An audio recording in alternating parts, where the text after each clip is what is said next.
Environ 50 000 habitants à l'indépendance. Aujourd'hui, la ville de Kinshasa a connu sans doute une explosion démographique. Elle ne cesse de s'étendre. Les enjeux urbanistiques de la capitale congolaise. Messieurs et dames, c'est un réel plaisir de vous retrouver dans Enjeu. Bienvenue à bord. La question est technique. Découvrons à présent notre invité, évidemment. Un spécialiste en la matière, c'est Eche Omo.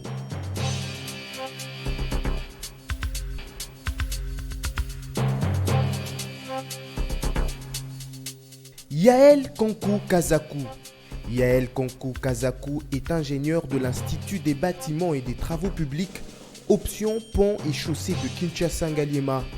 Yael Kankou a un diplôme d'études supérieures d'urbanisme de l'Université Paris 8 et un diplôme d'études approfondies d'aménagement urbain de l'Université de Sorbonne. Expert en urbanisme, Yael Kankou Kazakou enseigne l'assainissement et l'aménagement à l'Institut supérieur des sciences de santé de la Croix-Rouge de Kinshasa. Yael Kankou Kazakou, bienvenue dans Enjeu. Bonjour John, merci de me recevoir dans cette émission. Vous allez bien? Je vais très bien John. On s'installe. Merci. En tout cas, vous avez un certain âge. Vous avez connu cette ville bien avant nous, la ville de Kinshasa. Indépendance en 1960. 61 ans après. Comment voyez-vous la capitale congolaise, la ville-province de Kinshasa? Elle a connu quelle mutation? Quelle évolution? Alors, merci John, encore merci de me recevoir dans cette émission où nous allons parler de l'urbanisation, un sujet ô combien important, mais très négligé dans ce pays, où, je suis désolé de le dire, tous les débats tournent autour de la politologie, du juridisme, mais les sujets importants sont négligés. La politique. L'urbanisation, c'est ce processus par lequel on fait passer une région ou un pays du mode de vie rural au mode de vie urbain. C'est-à-dire que c'est par l'urbanisation qu'on passe de la vie au village à la vie en ville. Et c'est ça la base du développement. Un pays qui n'est pas bien urbanisé ne peut jamais se développer. On n'a pas d'exemple dans le monde. Regardez Dubaï. Sortie de l'eau. Pardon? Un désert. Un désert. Sortie des eaux. Regardez Dubaï aujourd'hui, c'est l'une des plaques tournantes importantes du monde suite à l'urbanisation. D'accord. Quand on habite dans un village, on a beaucoup d'espace autour de soi, on fait à peu près ce que l'on veut. Ses besoins, tant alimentaires que physiologiques, on n'a pas besoin de demander à quelqu'un, je veux aller aux toilettes, où est-ce que je vais aller, je vais couper du bois, donc on fait ce que l'on veut. Un village où il y a un habitant tous les 5 km², on est libre, on a beaucoup d'espace autour de soi, on fait ce que l'on veut. Mais quand on habite dans une ville, on est regroupé. Il y a beaucoup d'habitants qui sont regroupés, qui consomment et donc qui éliminent ce qu'ils consomment, qui produisent donc beaucoup de déchets.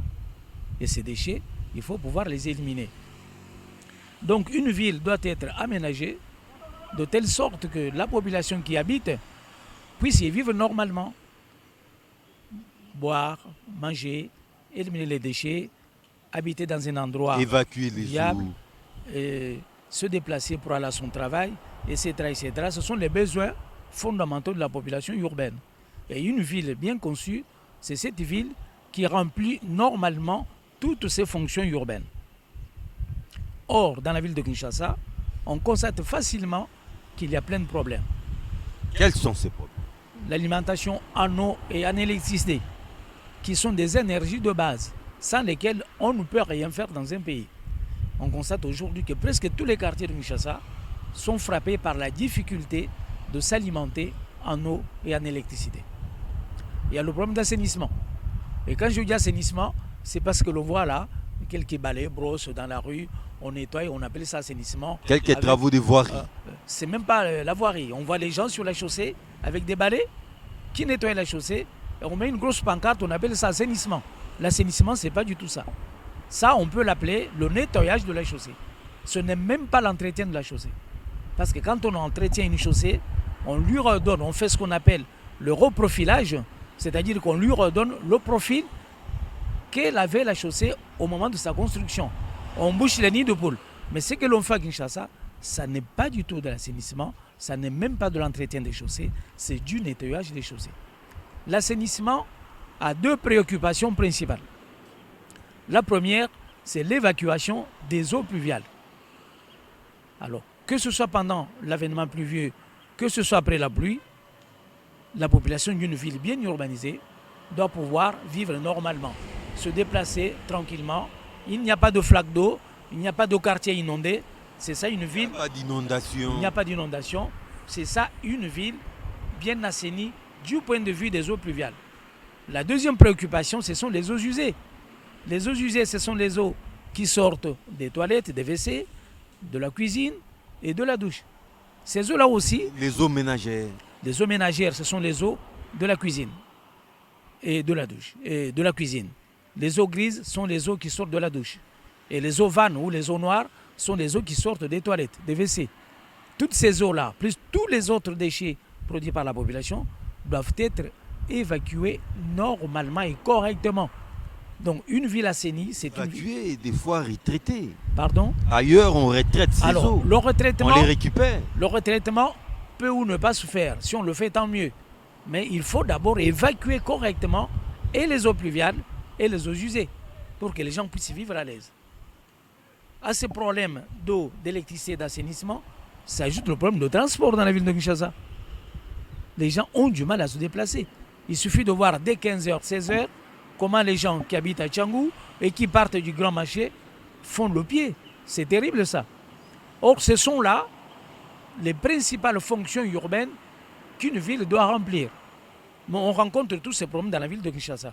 Donc c'est à se demander comment cette ville a été aménagée. Monsieur Kankou, ce n'est pas un problème exclusivement quinois. C'est un problème lié à d'autres mégapoles aussi. Alors, les mégapoles... Il ne faut pas aussi faire cette auto-flagellation. Non, c'est-à-dire que... C'est un problème commun aux autres mégapoles aussi, comme la ville de Kinshasa. Alors, je dirais non. Pourquoi? Parce que ici, au Congo en particulier, nous avons l'habitude de dire tout le temps, le monde est un village, tout le monde a les mêmes problèmes. Non, pas du tout. Tous les problèmes que nous avons, nous, ici à Kinshasa, vous allez les trouver dans d'autres villes, bien sûr. Mais des villes d'Afrique noire, vous ne les trouverez pas en Europe, dans les grandes villes d'Asie non plus. Même chez nos voisins, nos frères arabes, vous ne les trouverez pas. C'est l'Afrique noire. Le Caire a les mêmes problèmes. Non, la capitale égyptienne. Non, ce n'est pas le même problème du tout. Si vous allez dans les pays arabes, qu'est-ce que vous allez trouver? Vous allez trouver en gros deux villes. La plus grande ville est urbanisée à la manière européenne. Et puis vous avez ce qu'ils appellent les médinas, les anciennes cités. Les médinas, c'est là où vous trouvez des constructions, je dirais traditionnelles, où les familles arabes peuvent vivre à 10, 15, dans une même construction continue qui fait plusieurs dizaines de mètres. Et chez nous, quand on revient, et en RDC, et à Kinshasa, et dans les villes africaines, on trouve une ville à deux visages. Alors, on a la ville qui, généralement, c'est toujours l'ancienne ville européenne, là où les Blancs habitaient pendant la colonisation. Et puis, vous avez la cité africaine, et cette cité n'a pas évolué. Et c'est dans cette cité qu'on a tous ces problèmes que je viens d'énumérer ici. Le problème d'alimentation en eau, en électricité, le problème de transport, le problème d'assainissement. Et ça, c'est un gros frein au développement d'une ville ou d'un pays.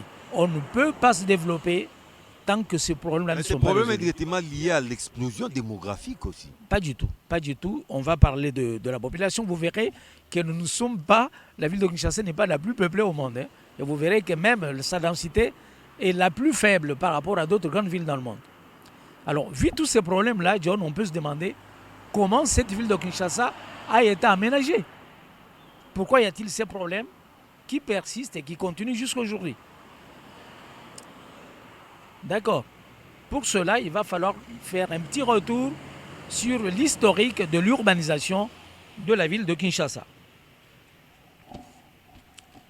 Donc, il y a eu Kalina, qu'on appelle aujourd'hui Gombe, qui était la ville blanche, la ville habitée par les Européens.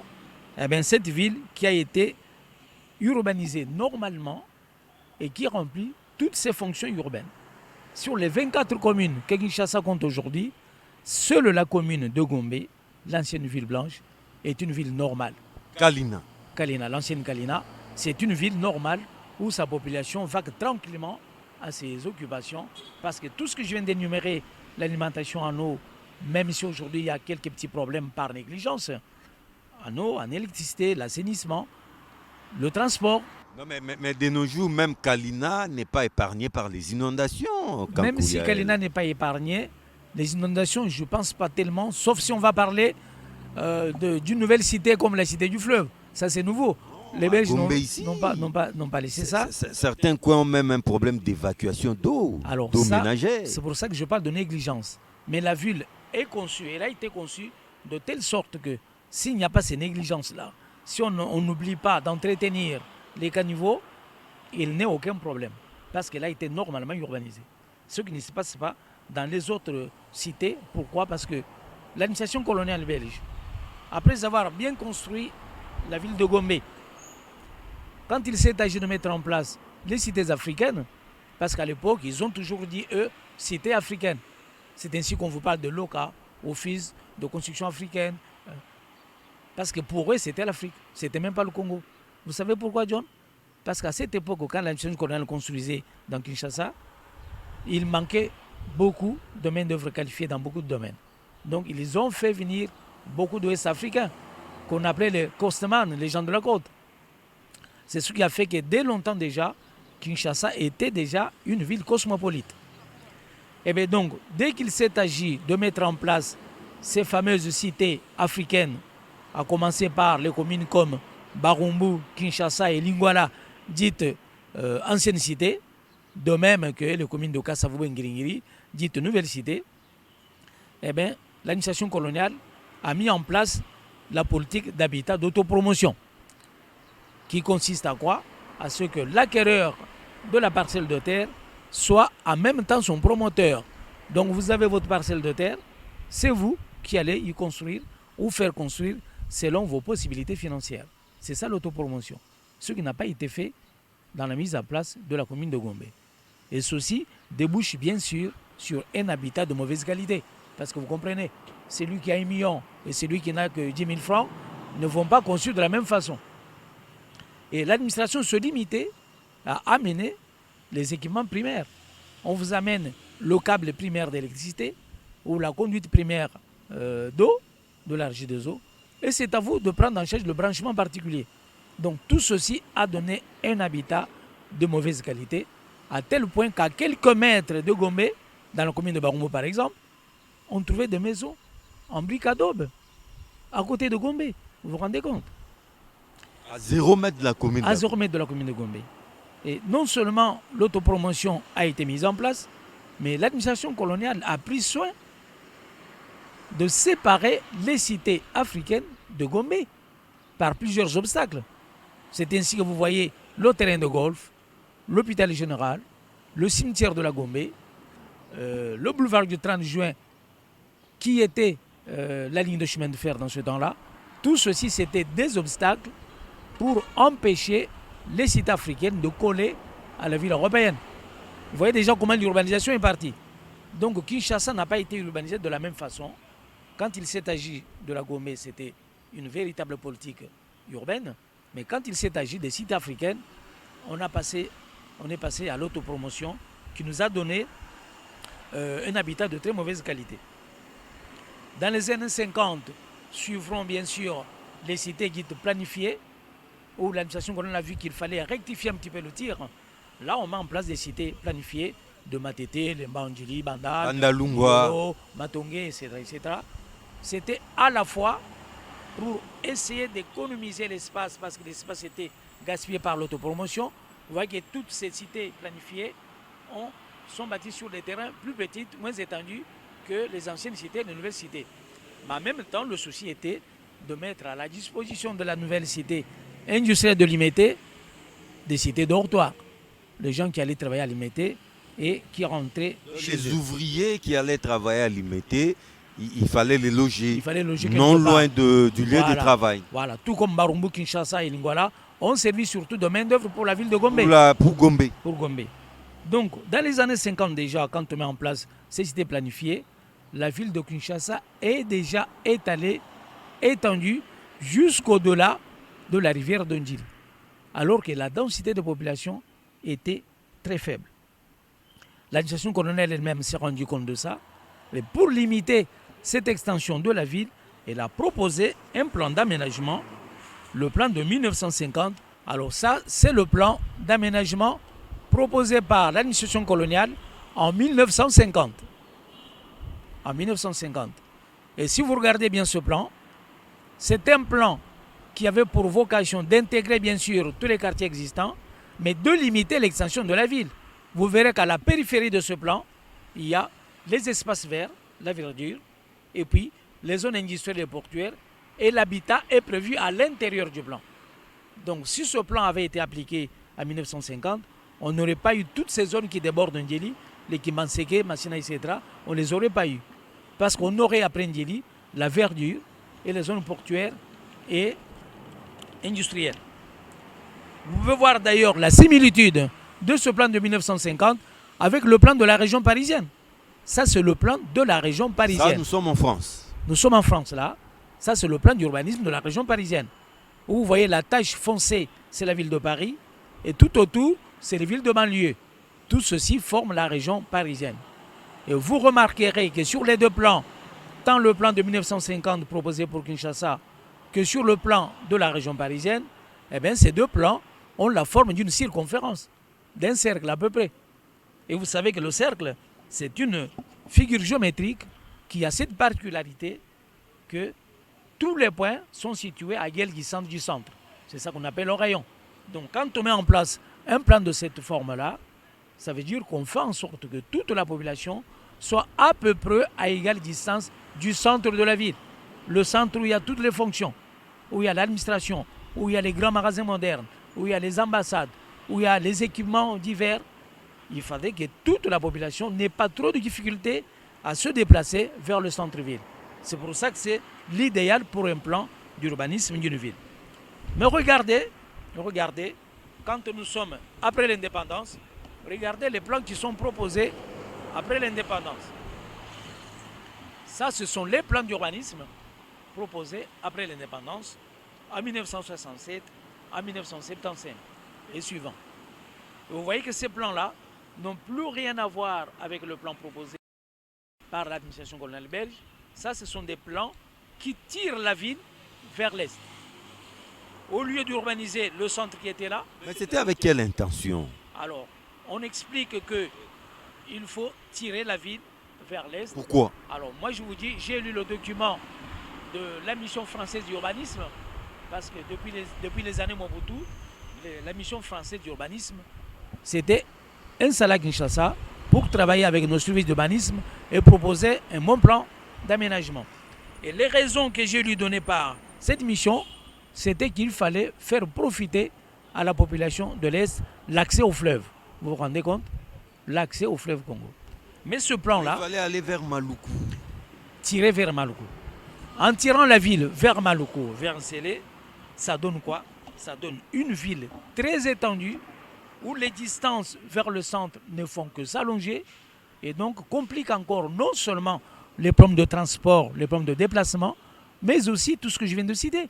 Parce que comment voulez-vous mettre en place une bonne alimentation en eau pour quelqu'un qui habiterait à Maluku-Nsélé, loin du centre-ville de Kinshasa, par la SNEL et la Régie des eaux? Combien de kilomètres de câbles électriques, combien de kilomètres de conduites doivent être mis en place pour servir ces populations-là?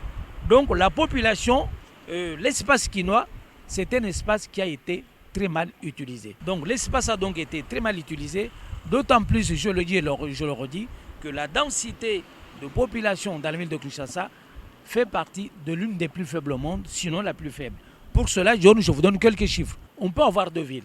Vous avez une ville qui fait 200 millions d'habitants. On vous dit Cette ville fait 200 millions d'habitants. Et à côté, il y a une ville qui fait 20 millions d'habitants. Vous allez dire tout de suite, ah voilà, la ville la plus peuplée, il y a trop.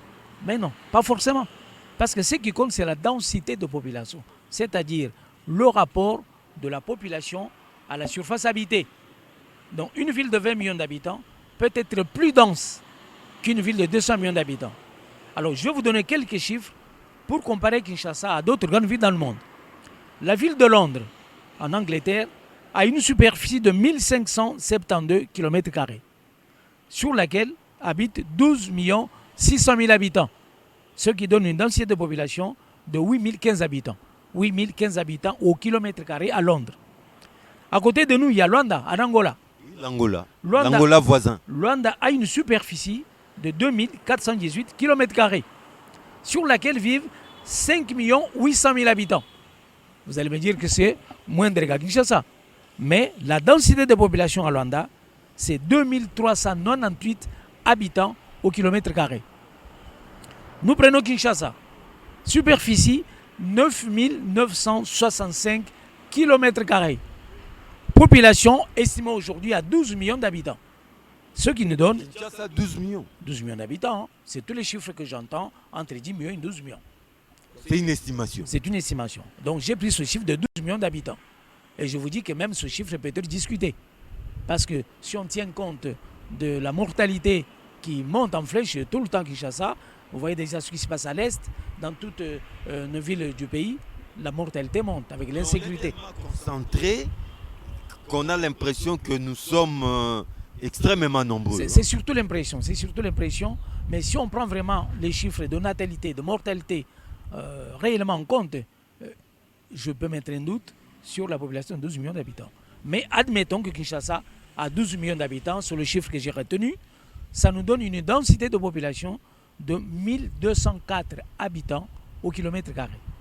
Plus faible qu'à Londres, plus faible qu'en Angola. Je vais vous donner la région parisienne, 2845 km², 12 millions d'habitants comme Kinshasa, mais 4217 habitants au km². New Delhi en Inde, 1484 km², 22 millions d'habitants. Densité de population, 14 824 habitants au km².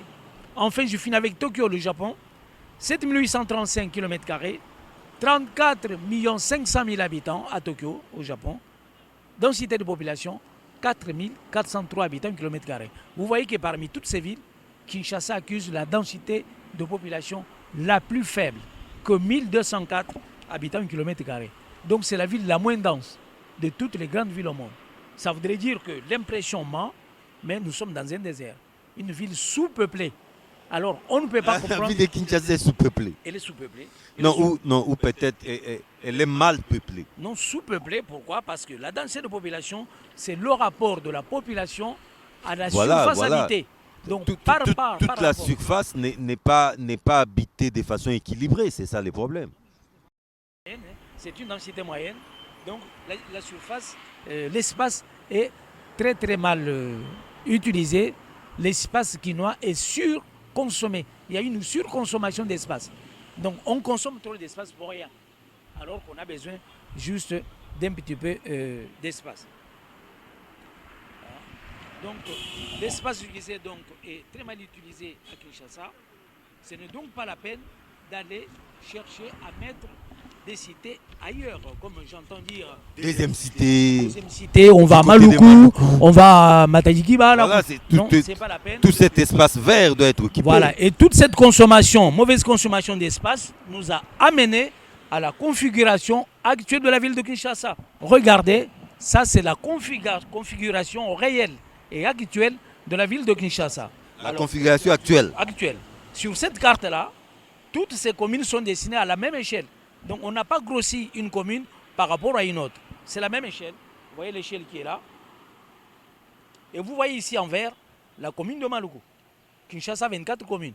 Et quand vous regardez la commune de Maluku en vert, c'est déjà toute une région, toute une ville. À côté de Maluku en rouge, nous avons la commune de Lansele. Donc rien que Maluku et Sélé, une vaste étendue comme ça. C'est les toutes seules et plus grande que les 22 communes restantes à Kinshasa, ici en blanc. Maluku, c'est un monstre. Alors comment voulez-vous que dans une commune dont on dit qu'il y a 24 communes, que Maluku, Nsele, soient communes au même titre que Matete, Lemba et Bandal. Ça n'est pas possible. Ça, c'est la très mauvaise utilisation d'espace. Et quand on vient dans les 22 communes guides centrales, regardez Mongafula. Regardez. Mongafula vient en tête aussi parmi les 22. Mais c'est un monstre dans les 22 communes qui n'a rien à voir avec toutes les autres communes. Ça montre bien que l'espace à Kinshasa est très mal utilisé. Ça n'est pas une ville, ça. Ça ne peut pas être une ville, ça. C'est impossible. Voilà pourquoi nous avons plein de problèmes. Comment voulez-vous que la régie des eaux ou la SNEL, qui est située dans la zone de Gombe ici, se déploie pour desservir tous ces vastes terrains-là? Vous comprenez la difficulté de la SNEL? Donc en blanc, ce sont les 22 communes qui restent. En blanc, ce sont les 22 communes dont on dit que ce sont des communes centrales. Qui n'équivaut même pas à la commune de Lansele. Lansele déjà est plus étendue que les 22 communes. Ne parlons même pas de Maluku. Nous ne parlons même pas de Maluku. Alors comment peut-on appeler Nsele une commune de Kinshasa? C'est pour cela que nous avons toujours ce langage ambigu de ville-province de Kinshasa. Vous comprenez? Où on a affaire à une ville, où on a affaire à une province. Je vous ai montré la province parisienne, la province de Paris, et là, la ville de Paris, la capitale, et les autres villes de banlieue tout autour. Tout ceci forme la région parisienne. Donc on devrait avoir à Kinshasa une ville, la ville de Kinshasa, avec d'autres villes, des villes de banlieue, autonomes, mais bien sûr dépendant de la ville métropole qui serait la ville de Kinshasa. C'est pour cela que nous avons fait cette proposition-là. Voilà la proposition. Voilà, ça c'est la vision de la ville de Kinshasa. C'est que devait être la ville. Alors, la meilleure proposition, en tout cas, d'aménagement de la ville de Kinshasa, je la propose là-dessus, John, où vous avez en rouge la ville de Kinshasa. Donc, on refait le découpage. On délimite la ville de Kinshasa. La ville de Kinshasa, pour moi, se limite là, avec au nord Gombe, au sud la commune de Ngaba. Au centre de la commune de Limete. Pardon? Au centre de la commune de Limete, sans Kingabwa, qui déborde là. Vous comprenez ça? Donc ça, c'est la délimitation de ce que devrait être la ville de Kinshasa. Tout autour, ici en blanc, toutes ces communes-là qui fermaient les 22 communes, devraient devenir des communes de banlieue. C'est-à-dire? C'est-à-dire des communes autonomes qui s'autogèrent, mais qui restent tout de même dépendants de la capitale de la région, qui est la ville de Kinshasa. Donc on aurait la ville de Kinshasa. Donc Mongafula et les autres deviendront une sorte de région quinoise, à l'instar des régions parisiennes. La région quinoise, oui. Ce sera tout ça, la région quinoise. Mais dans cette région quinoise, nous avons la métropole, la ville capitale. Comme on dirait le chef-lieu en province, c'est la ville de Kinshasa. Et autour de la ville de Kinshasa, des villes de banlieue. Donc tout ceci devrait devenir des villes de banlieue. Et comme je l'ai marqué là, Maluku, Nsele devraient être des villes, comme vous voyez la Maluku Nsele sur ce plan-là, devraient être des communes urbano-rurales, vouées essentiellement à l'agriculture. Ce n'est pas la peine d'aller urbaniser Nsele et Maluku, donner des parcelles où les gens construisent des maisons. Mais non. Bon, comme les gens y sont déjà, on peut maintenir les gens qui ont de bonnes résidences de qualité, c'est-à-dire qui sont assainis, qui sont bien desservis en pas de taudis. Pas de taudis. Toutes ces maisonnettes-là, il faut les raser. Et remettre Maluku, Nsele à l'agriculture. Cette agriculture qui fera l'autonomie alimentaire de la ville de Kinshasa. Et sa région. Et donc la ville de Kinshasa, bien sûr, de toute la région quinoise.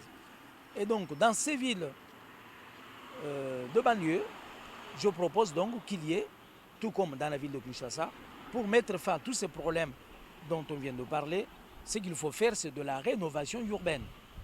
La rénovation urbaine consiste à quoi? La rénovation urbaine consiste à raser toutes les maisonnettes basses, toutes les huttes, toutes ces maisonnettes de mauvaise qualité qui ne sont pas assainies et qui sont difficilement accessibles à nous. On retrouve à Lingwala, Barumbu, commune de Kinshasa. Kinshasa, Lingwala, Kassavubu, mettez partout, Matete Lemba. On rase toutes ces maisonnettes-là et on construit en hauteur. On les remplace par des immeubles construits au cœur des communes. C'est-à-dire qu'il ne faut pas les mettre, cet immeuble, à la périphérie de la commune, il faut la mettre au centre de la commune. Et pour les communes qui existent déjà, ces communes de banlieue-là, comme Massina et consorts, on y fait également de la rénovation urbaine. Mais pour des communes, par exemple, comme Massina, Kimansek, il ne faut pas aller faire de la rénovation à l'intérieur de la commune, non. on fait cette rénovation, on détruit toutes ces maisonnettes basses et les immeubles, on le met le long du boulevard Lumumba, le long de cet axe principal, pour permettre facilement à ses habitants d'accéder au transport. On vide l'intérieur.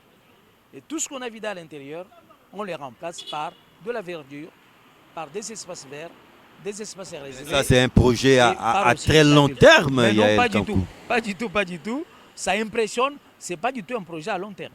C'est un vaste projet, ça. C'est un projet à court terme, je dirais même. Parce qu'un projet qui peut prendre, non, qui commencerait à donner son visage à partir de 6 mois, dans 2 ans, on voit déjà la file transformée, et dans 5 ans, tout est terminé. Vous comprenez ça?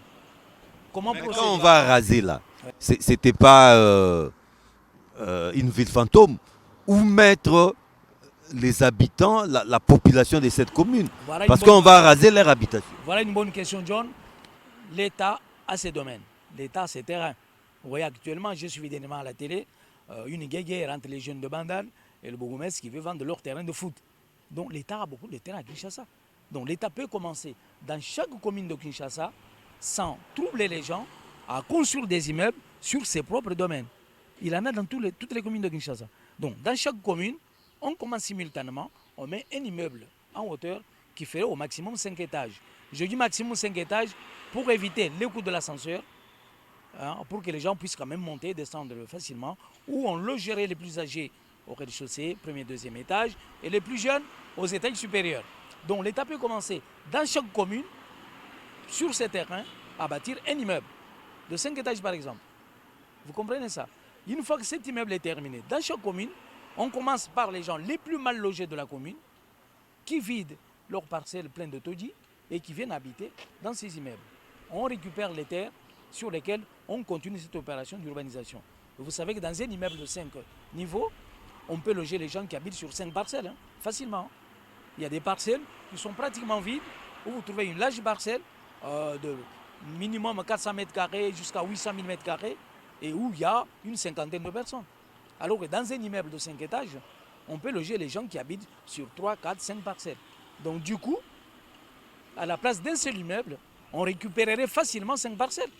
Vous vous rendez compte de l'enrichissement même de l'État? Parce que ces parcelles que l'État récupère, il peut les revendre aux entreprises, il peut les reprendre aux promoteurs immobiliers en leur imposant un cahier de charges. Vous achetez ces terres, mais voilà le type d'immeuble que vous devez y mettre. La recette, c'est la rénovation de la ville. Voilà, l'État augmente ses recettes tout en mettant sa population dans de bonnes conditions d'habitat. Et cet habitat en hauteur a quels avantages? Nous avons parlé tout à l'heure du mal d'être alimenté en eau, en électricité, mais quand vous avez un immeuble, c'est un seul câble électrique qui part de la cabine de la SNEL, de la transformation en basse tension, et qui rentre dans l'immeuble. Un seul câble. Et ce câble-là, il est dispatché à tous les niveaux, à tous les étages, par des simples disjoncteurs. On n'a pas de problème d'avoir 10 cabines dans une commune. Voilà, il y a une cabine ici, notre cabine ne fonctionne plus, ceci a brûlé. Ça résout beaucoup de problèmes en Ça même résout temps. beaucoup de Problème d'eau, problème Problème d'eau, d'électricité. la riche des eaux amène une seule conduite dans un immeuble. Hein. Dans un immeuble où il y a 10, 20 familles, on a mis une seule conduite d'eau. Et puis, pareil, comme pour l'électricité. En tout cas, ça c'est une ville futuriste, Yael Kankou. C'est une ville réelle, c'est ainsi que ça se passe dans toutes les villes que nous envions dans le monde entier. Ce sont des choses simples à mettre à place, qui ne coûtent pas trop cher, je viens de l'expliquer. Un immeuble coûte quoi? Tout au plus 500 000 $. Au lieu d'acheter des maisons préfabriquées, je suis désolé, qui coûteraient 50 millions de dollars et qui ne donnent pas du travail à la population locale, quand on construit un immeuble, on donne du travail à la population locale, on améliore l'habitat et on facilite l'accès à l'eau et à l'électricité. Au même moment, il faudra penser aux hôpitaux et écoles. Mais bien sûr, mais pourquoi pas? Les hôpitaux et écoles, ceux qui existent, ça c'est un autre problème, on peut les réhabiliter. Mais vous voyez que sur les terrains qu'on va récupérer, qu'est-ce qu'on peut y mettre? Des équipements publics. Pourquoi pas les hôpitaux et les écoles? Parce qu'on va récupérer beaucoup de terrain. Et dans ces immeubles construits en hauteur, on peut les entourer d'un parc, des bancs, d'une aire de jeu pour les enfants. C'est ça vraiment une ville moderne. Et pour faire ça, on n'a pas besoin de millions. Pas du tout. C'est ça, les budgets. Hein? Les budgets pour faire ça. Eh bien, le budget, je vous dis, un immeuble ne dépasse pas 500 000 $. Hein. Un immeuble de 4-5 étages. Hein. Pas 500 000 $. Oh, ça ne dépasse pas 500 000 $. C'est un ingénieur qui parle. Ah, c'est un ingénieur qui parle. Je suis ingénieur de BTP, bâtiment et travaux publics. Je peux vous le dire, bon, expert en urbanisme et en management du territoire.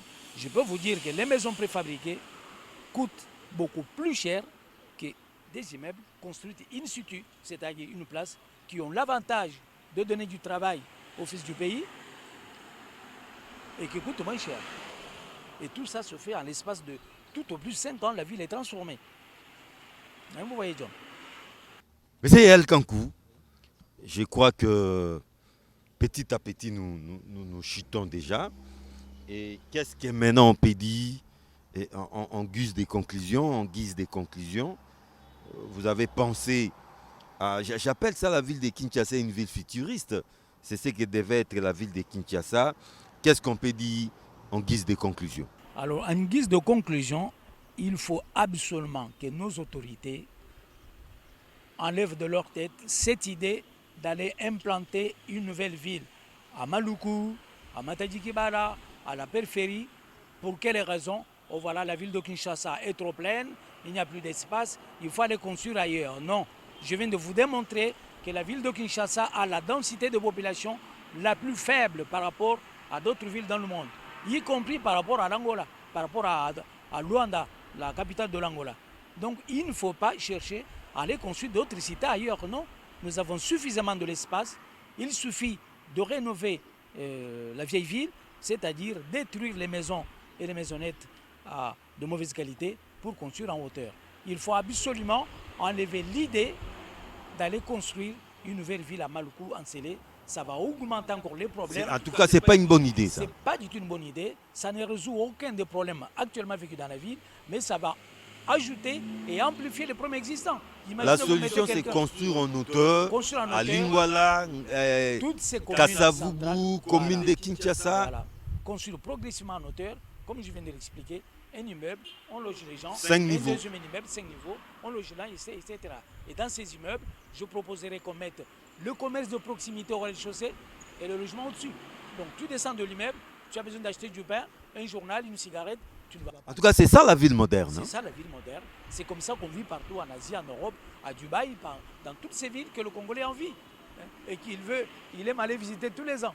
On peut le faire chez nous, à moindre coût, facilement, en diminuant le chômage et en donnant du travail aux enfants du pays. Yael Kankou, je crois que très vite, nous essaierons de vous contacter parce que cette émission fera certainement écho. Mais avez-vous déjà saisi les autorités de la ville? Je l'ai fait plus d'une fois. Je peux vous dire. Vous prêchez dans les déserts? Je prêche dans le désert. J'ai déposé, je ne citerai pas le nom des responsables auprès desquels j'ai déposé. Vous avez été à la présidence? J'ai déposé ce projet à la présidence, au ministère de l'urbanisme, mais c'est comme si j'avais... À la primature? Non, pas à la primature. Non, pas à la primature. Ah, mais c'est comme si ça ne les intéresse pas. Mais je vous dis, sans urbanisation, aucun pays dans le monde ne s'est développé. Il ne faut pas rêver. Ici, on dit on va importer les machines à faire ceci, on passe à l'industrialisation, on passe à l'automobile, à l'informatique, etc., etc. Mais tant que votre population ne vit pas dans de bonnes conditions, qui n'a pas accès à l'eau potable et ne remplit même pas les conditions définies par l'OMS, pour dire que la population est en dessous, est heureuse et elle ne vit pas en dessous du seuil de pauvreté. Une population doit être bien logée, bien alimentée et bien sûr bien présentable, bien vêtue. Il ne faut pas dormir dans la rue, marcher nu dans les rues. C'est ça une population développée. Un pays développé, c'est un pays qui accuse le progrès social. Tant qu'il n'y a pas de progrès social, le pays n'est pas développé. Vous avez beau avoir des industries, des automobiles. Et vous pouvez parler politique du matin au soir, ça ne va résoudre aucun problème. Tant que votre population n'est pas bien logée, ne s'alimente pas bien en électricité, ne mange pas à sa faim, eh bien, vous êtes toujours un pays sous-développé. Yael Kankou, Kazakou, on va vous retrouver très vite, c'est promis. Ok, je vous remercie John pour cette émission et j'espère, comme vous l'avez dit, qu'il y en aura d'autres. Sans doute. Ok. Merci beaucoup. C'est moi qui vous remercie. Messieurs et dames, nous sommes habitués à parler politique, droit, des fois économie, c'est bien beau, mais vous l'avez compris, sans urbanisme, aucun pays, aucune ville ne peut accéder au développement. D'après Yael Kankou, spécialiste en la matière, la solution de la ville de Kinshasa ne consiste pas à étendre la ville. La solution viendra plutôt du ciel. Il faut construire en hauteur. C'est un projet à court terme et qui ne coûte pas du tout cher. Messieurs et dames, un projet à suivre en tout cas, et au plaisir de vous retrouver très vite dans une nouvelle aventure des enjeux avec les mêmes et réels plaisirs. Au revoir.